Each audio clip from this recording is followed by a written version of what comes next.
Hello बच्चों, ये एक बहुत छोटी सी वीडियो है लेकिन उतनी ही इम्पोर्टेंट और यूज़फुल है आप लोगों के लिए। 2 दिन के बाद आपका एग्ज़ाम है हिंदी का, तो बोर्ड के एग्ज़ाम की प्रिपरेशन आपकी बहुत अच्छी चल रही होगी। आपने मुझे लगता है सिलेबस रिवाइज़ कर लिया होगा। तो लास्ट मिनट रिवीजन के लिए यहाँ मैंने कुछ इम्पोर्टेंट क्वेश्चंस को, केवल क्वेश्चंस को लिस्ट अप किया है। इनसे आपको थोड़ा-सा आइडिया हो जाएगा कि कोई मोस्ट इम्पोर्टेंट प्रश्न आपने छोड़ तो नहीं दिया जिसको आपने रिवाइज़ ना किया हो। तो इसमें केवल मैंने इम्पोर्टेंट प्रश्नों को लिया है, चैप्टर वाइज़ मैंने लिख दिया है। आप एक बार जल्दी से इसको देख लीजिए कि कुछ भी आपका इम्पोर्टेंट छूट तो नहीं रहा। चलिए शुरू करते हैं। देवसेना के गीत में से 2 प्रश्न मुझे इम्पोर्टेंट लगते हैं। देवसेना की हार और निराशा के क्या कारण थे? और कवि ने आशा को बावली क्यों कहा है? कार्नेलिया के गीत में से भी 2 इम्पोर्टेंट प्रश्न बनते हैं। उड़ते खग और बरसाती आँखों के बादल किसको कहा गया है? और कार्नेलिया का गीत कविता में प्रसाद ने भारत की किन विशेषताओं की ओर संकेत किया है? सरोज स्मृति को देख लेते हैं। आकाश बदलकर बना मही में आकाश और मही शब्द किन की ओर संकेत करते हैं? और दूसरा प्रश्न, सरोज का विवाह अन्य विवाहों से अलग कैसे था? एक और प्रश्न, कवि को अपनी स्वर्गीय पत्नी की याद क्यों आई? अगली कविता एक दीप अकेला। दीप अकेला के प्रतीकार्थ को स्पष्ट करते हुए यह बताइए कि कवि ने उसे स्नेह भरा, गर्व भरा और मदमाता क्यों कहा है? ये इंपॉर्टेंट प्रश्न है। दूसरा, इस कविता में से जो इंपॉर्टेंट प्रश्न बनता है, इस कविता के आधार पर व्यष्टि का समष्टि में विलय क्यों और कैसे संभव है? अगली कविता, मैंने देखा एक बूंद। क्षण के महत्व को उजागर करते हुए मैंने देखा एक बूंद का मूल भाव लिखिए। अगली हमारी कविता बनारस। खाली कटोरों में बसंत का उतरना से कवि का क्या अभिप्राय है? बनारस में धीरे धीरे क्या होता है और इस धीरे धीरे की लय में क्या बंधा हुआ है? अगला प्रश्न, बनारस को एक टांग पर खड़ा शहर क्यों कहा गया है? अगली हमारी कविता दिशा। कवि ने पहली बार कैसे जाना कि हिमालय किधर है? अगली हमारी कविता है बसंत आया। उसमें से 2 इंपॉर्टेंट प्रश्न आपके लिए। बसंत आगमन की सूचना कवि को कैसे मिलती है? और दूसरा, बसंत आया कविता में कवि की मुख्य चिंता क्या है? इसके बाद हमारी अगली कविता तोड़ो। छोटी सी कविता है लेकिन उतनी ही इंपॉर्टेंट। कविता तोड़ो में कवि तोड़ो शब्द के माध्यम से विध्वंस की नहीं बल्कि सृजन की प्रेरणा देता है। कैसे? ये हमें सिद्ध करना है। दूसरा, यह झूठे बंधन टूटे तो धरती को हम जाने। यहाँ पर झूठे बंधन किस लिए कहा गया है, किसे कहा गया है? अगला प्रश्न, पत्थर और चट्टान शब्द किसके प्रतीक है? भरत राम का प्रेम वाली कविता में चलते हैं। मैं जानऊ निज नाथ स्वभाव में राम के स्वभाव की किन विशेषताओं का वर्णन किया गया है? बहुत सरल सा प्रश्न है लेकिन बहुत इंपॉर्टेंट प्रश्न है। अगला, मही सकल अनरथ करमूला पंक्ति द्वारा भरत के विचारों या भावों का स्पष्टीकरण कीजिए। और थर्ड क्वेश्चन, पद में से रही चकी चित्र लिखी सी पंक्ति का मर्म अपने शब्दों में स्पष्ट कीजिए। अगली कविता देखते हैं बारहमासा। बारहमासा में से जो लास्ट 2 पैरा हैं उनमें से एक प्रश्न इंपॉर्टेंट बनता है। माघ महीने में विरहिणी की क्या अनुभूति होती है? ये तो आपका पिछले साल भी बोर्ड में आया था। दूसरा प्रश्न, वृक्षों से पत्तियां तथा वनों से ढांखें किस महीने में गिरते हैं और इससे विरहिणी का क्या संबंध है? आगे बढ़ते हैं हमारे कवि विद्यापति। कवि नयन तिरपित भेल के माध्यम से विरहिणी नायिका की किस मनोदशा का वर्णन करता है? उससे अगला प्रश्न, सेह पीरीत पीरीत है ये अनुराग बखानिए तिल तिल नूतन होय से कवि का क्या आशय है? और थर्ड क्वेश्चन इसी कविता में से, प्रियतमा के दुख के क्या कारण है? घनानंद में से मैंने एक ही प्रश्न लिया है। कवि ने चाहत चलन यह संदेशो ले सुजान को क्यों कहा है? चलिए अंतरा के चैप्टर्स देखते हैं। प्रेमघन की छाया स्मृति में से कौन से इंपॉर्टेंट प्रश्न बनते हैं? लेखक का हिंदी साहित्य के प्रति झुकाव किस तरह बढ़ता गया? दूसरा प्रश्न, इस संस्मरण में लेखक ने चौधरी साहब के व्यक्तित्व की किन विशेषताओं के बारे में बताया है? तीसरा प्रश्न, इस पुरातत्व की दृष्टि में प्रेम और कौतूहल का अद्भुत मिश्रण रहता था। यह कथन किसके संदर्भ में कहा गया है और क्यों? ये जो लाइन है, ये जिस पैरा की लाइन है, ये पैरा भी व्याख्या के लिए बहुत इंपॉर्टेंट है। अगला प्रश्न, भारतेंदु जी के मकान के नीचे का यह हृदय परिचय बहुत शीघ्र गहरी मैत्री में परिणित हो गया, कथन का आशय स्पष्ट कीजिए। ये पैरा भी, ये लाइन भी जिस पैरा में से है वो पैरा भी बहुत इंपॉर्टेंट है व्याख्या की दृष्टि से। तो प्रेमघन की छाया स्मृति में ये जो 2 क्वेश्चन आप स्क्रीन पर देख रहे हैं, ये 2 क्वेश्चन जिन पैराग्राफ में से लिए गए हैं, उस चैप्टर में ये दोनों पैरा एग्जाम की दृष्टि से, एक्सप्लेनेशन की दृष्टि से बहुत इंपॉर्टेंट है। इनको आप लास्ट मिनट ज़रूर रिवाइज कीजिए। अगला चैप्टर देखते हैं, बालक बच गया। बालक बच गया, उसके बचने की आशा है क्योंकि वह लड्डू की पुकार जीवित वृक्ष के हरे पत्तों का मधुर मरमर था, मरे हुए काठ की अलमारी की सिर दुखाने वाली खड़खड़ाहट नहीं। कथन के आधार पर बालक की स्वाभाविक प्रवृत्तियों का वर्णन कीजिए। प्रश्न की भाषा मुश्किल है लेकिन उत्तर बड़ा आसान सा है, तो ये प्रश्न आपके लिए इम्पोर्टेंट है।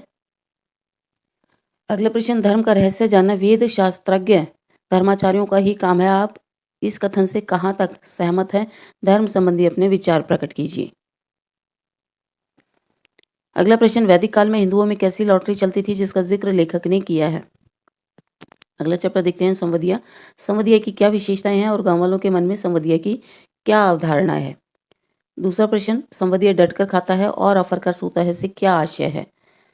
तीसरा प्रश्न, हरगोविंद बड़ी हवेली में पहुंचकर अतीत की किन स्मृतियों में खो जाता है? अगला चैप्टर, गांधी, नेहरू और यासिर अराफात। लेखक सेवाग्राम कब और क्यों गया? दूसरा प्रश्न, लेखक ने सेवाग्राम में किन किन लोगों के आने का जिक्र किया है? तीसरा प्रश्न, नेहरू वाले चैप्टर से अखबार वाली घटना से नेहरू जी के व्यक्तित्व की कौन सी विशेषताएं स्पष्ट होती हैं? अगला प्रश्न, यासिर अराफात वाले संस्मरण से फिलिस्तीन के प्रति भारत का रवैया सहानुभूति भरा और समर्थन भरा क्यों था? अगला प्रश्न, अराफात ने ऐसा क्यों कहा कि वो आपके ही नहीं हमारे भी नेता हैं? इस कथन के आधार पर गांधी जी के व्यक्तित्व पर प्रकाश डालिए। इससे अगला प्रश्न, अराफात के अतिथि प्रेम संबंधी 2 घटनाओं का वर्णन कीजिए। अगला चैप्टर देखते हैं, शेर। शेर के मोह और रोजगार के दफ्तर के बीच क्या अंतर है? और दूसरा इंपॉर्टेंट प्रश्न इस चैप्टर का, प्रमाण से अधिक महत्वपूर्ण है विश्वास, कहानी के आधार पर टिप्पणी कीजिए। अगला प्रश्न, पहचान वाली लघु कथा में से राजा ने कौन कौन से हुक्म निकाले और उनके क्या निहितार्थ थे? निहितार्थ मतलब उनके क्या मतलब निकलते थे? अगला प्रश्न, जनता जब राज्य की स्थिति की ओर से आंखें बंद कर ले तो उसका राज्य पर क्या प्रभाव पड़ेगा? अगला प्रश्न, जब लोगों ने आंखें खोली तो उन्हें सामने राजा ही क्यों दिखाई दिया? ये इंपॉर्टेंट प्रश्न है। अगला प्रश्न, 4 हाथ वाली कहानी में से मजदूरों को 4 हाथ देने के लिए मिल मालिक ने क्या किया और उसके क्या परिणाम निकले? अगला प्रश्न, आधी आधी फसल हाथी ने किस प्रकार बांटी? अगला चैप्टर बहुत इंपॉर्टेंट, जहां कोई वापसी नहीं। आधुनिक भारत के नए शरणार्थी किसे कहा गया है? दूसरा क्वेश्चन, प्रकृति के कारण विस्थापन और औद्योगिकीकरण के कारण विस्थापन में क्या अंतर है? तीसरा प्रश्न, लेखक के अनुसार स्वतंत्रोत्तर भारत की सबसे बड़ी ट्रेजेडी क्या है? और चौथा प्रश्न, औद्योगिकीकरण ने पर्यावरण का संकट पैदा कर दिया है, क्यों और कैसे? अगला चैप्टर देखते हैं, दूसरा देवदास। 3 इंपॉर्टेंट प्रश्न है इसमें। गंगा पुत्र के लिए गंगा मैया ही जीविका और जीवन है, इसके जीवन परिवेश की चर्चा कीजिए। इससे अगला प्रश्न, मनोकामना की गांठ अद्भुत है, अनूठी है, इधर बांधो उधर लग जाती है, कथन के आधार पर पारो की मनोदशा का वर्णन कीजिए। और आखिरी प्रश्न इसका, दूसरा देवदास पाठ के शीर्षक की सार्थकता बताइए। लास्ट चैप्टर हमारा अंतरा का, कुटज को गाढ़े का साथी क्यों कहा गया है? कुटज वाले में चैप्टर से ही अगला प्रश्न, नाम क्यों बड़ा है, लेखक के विचार अपने शब्दों में लिखिए। अगला प्रश्न, कुटज क्या केवल जी रहा है? लेखक ने यह प्रश्न उठाकर किन मानवीय कमजोरियों पर टिप्पणी की है?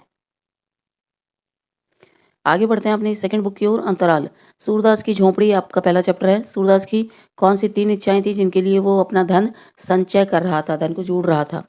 अगला प्रश्न, तो हम 16 अखबार बनाएंगे, इस कथन के आधार पर सूरदास के चरित्र की विशेषताएं बताइए। इस पूरी कहानी में यही 2 इंपॉर्टेंट टॉपिक डिस्कस किए गए हैं कि क्यों पैसे जोड़ रहा था और उसके बाद झोंपड़ी जलने के बाद जिस तरीके से वो बिहेव करता है, रिएक्ट करता है, तो उसके चरित्र की क्या विशेषताएं उभर कर आती हैं। तीसरा प्रश्न, यह फूस की राख नहीं थी, उसकी अभिलाषाओं की राख थी, संदर्भ सहित विवेचना कीजिए। पहले प्रश्न की तरह ही है, हमें उसकी 3 इच्छाओं को बता देना है और ये बता देना है कि अब उसकी सारी इच्छाएं जो हैं जलकर राख हो गई हैं। अगला प्रश्न, सूरदास की झोंपड़ी किसने जलाई और क्यों? चलिए, बिस्कोहर की माटी। फूल गंध ही नहीं देते, दवा भी करते हैं, कैसे? अगला प्रश्न, बच्चे का माँ का दूध पीना सिर्फ दूध पीना नहीं है, माँ से बच्चे के सारे संबंधों का जीवन चरित्र होता है, टिप्पणी कीजिए। थर्ड क्वेश्चन, गांव में लोग गर्मी और लू से बचने के लिए क्या करते हैं? आखिरी प्रश्न आपका अंतराल का, अपना मालवा खाऊ झाड़ू सभ्यता में, चैप्टर का नाम है। प्रश्न, अब मालवा में वैसा पानी नहीं गिरता जैसा पहले गिरा करता था, इसके क्या कारण है? ये बताना है कि आजकल बारिश क्यों कम हो गई है। दूसरा प्रश्न, हमारे आज के इंजीनियर ऐसा क्यों समझते हैं कि वो पानी का प्रबंध जानते थे और पहले ज़माने के लोग कुछ नहीं जानते थे। तीसरा प्रश्न, हमारी आज की सभ्यता नदियों को गंदे पानी के नाले क्यों बना रही है और एक और इसमें जोड़ा जा सकता है कि उसकी सफाई के लिए या नदियों की देखरेख के लिए हमें क्या करना चाहिए। अगला प्रश्न, लेखकों को ऐसा क्यों लगता है कि यह सभ्यता उजाड़ की अपसभ्यता है। आखिरी प्रश्न, ये सबसे इंपॉर्टेंट प्रश्न है, धरती का वातावरण गर्म क्यों हो रहा है, इसमें यूरोप और अमेरिका की क्या भूमिका है। तो ये थे आपके अंतराल के क्वेश्चन आंसर। चलिए अभिव्यक्ति और माध्यम के मोस्ट इंपॉर्टेंट प्रश्न उत्तर देख लेते हैं। पहला प्रश्न, समाचार लेखन की उल्टा पिरामिड शैली किसे कहते हैं। इसमें आप वो 6 ककार भी याद कर सकते हैं। अगला प्रश्न, नाटक में समय का बंधन किसे कहते हैं। विशेष लेखन किसे कहते हैं, स्तंभ लेखन किसे कहते हैं, विशेष रिपोर्ट किसे कहते हैं, ये कितने प्रकार की होती है। अगला प्रश्न देखते हैं, बीट किसे कहते हैं। कहानी में द्वंद्व की क्या भूमिका है। अगला प्रश्न, कहानी में कथानक की क्या भूमिका है। अगला एक मोस्ट इंपॉर्टेंट प्रश्न, संपादकीय कौन लिखता है और उस पर किसी एक व्यक्ति विशेष का नाम क्यों नहीं होता। जैसे उल्टा पिरामिड शैली बहुत इंपॉर्टेंट प्रश्न था, ठीक उसी प्रकार एक और इंपॉर्टेंट प्रश्न है, फीचर किसे कहते हैं, फीचर की भाषा कैसी होती है। अगला प्रश्न, पत्रकारिता और साहित्यिक भाषा में क्या अंतर होता है। अगला प्रश्न, जनसंचार के मुद्रित माध्यम की विशेषताएं और कमियां बताइए। ये वाली तो आप चारों माध्यमों की 3-3, 4-4 विशेषताएं और 3-3, 4-4 कमियां आप जरूर कर लीजिए। चारों में से कोई सा भी एक प्रश्न आ सकता है। विशेष लेखन करते समय किन बातों का ध्यान रखना चाहिए। अगला प्रश्न, ये भी पिछले साल बोर्ड में आया हुआ है, क्या पत्रकारिता जल्दी में किया गया साहित्य लेखन है। अगला प्रश्न, फीचर और समाचार में क्या अंतर है। ये भी इंपॉर्टेंट प्रश्न है, इसमें हमें भाषा शैली में अंतर बताना है कि वो उसमें क्या होता है और कैसे लिखा जाता है, फीचर में क्या होता है तो वो कैसे लिखा जाता है। अगला प्रश्न, नाटक हमेशा वर्तमान में ही क्यों लिखा जाता है और नाटक में रंगमंचीयता का होना क्यों जरूरी है। अगला प्रश्न, टीवी पर प्रसारित होने वाले समाचारों के विभिन्न चरण कौन से हैं। इसमें वो आएंगे एंकर पैकेज वाले सारे चरण, एंकर बाइट और flash, breaking news, live, phone in, वो वाले सारे चरण इसमें आएंगे कि कैसे समाचार बन करके प्रसारित होता है। अगला प्रश्न, पत्रकार किसे कहते हैं और ये कितने प्रकार के होते हैं। अगला क्वेश्चन, जनसंचार के रेडियो माध्यम की कुछ विशेषताएं और कमियां बताइए। तो ये आज की वीडियो में मैंने मोस्ट इंपॉर्टेंट प्रश्न आप लोगों के लिए छांटे हैं। मुझे लगता है इनमें से आपको एग्जाम में सारे प्रश्न मिल जाएंगे। थोड़ा बहुत घुमा फिरा करके हो सकते हैं, लेकिन मिलते जुलते आपको सारे प्रश्न इनमें से मिल जाने चाहिए। तो अच्छे से तैयारी करते रहिए, मेरे साथ जुड़े रहिए। All the best for your board exams.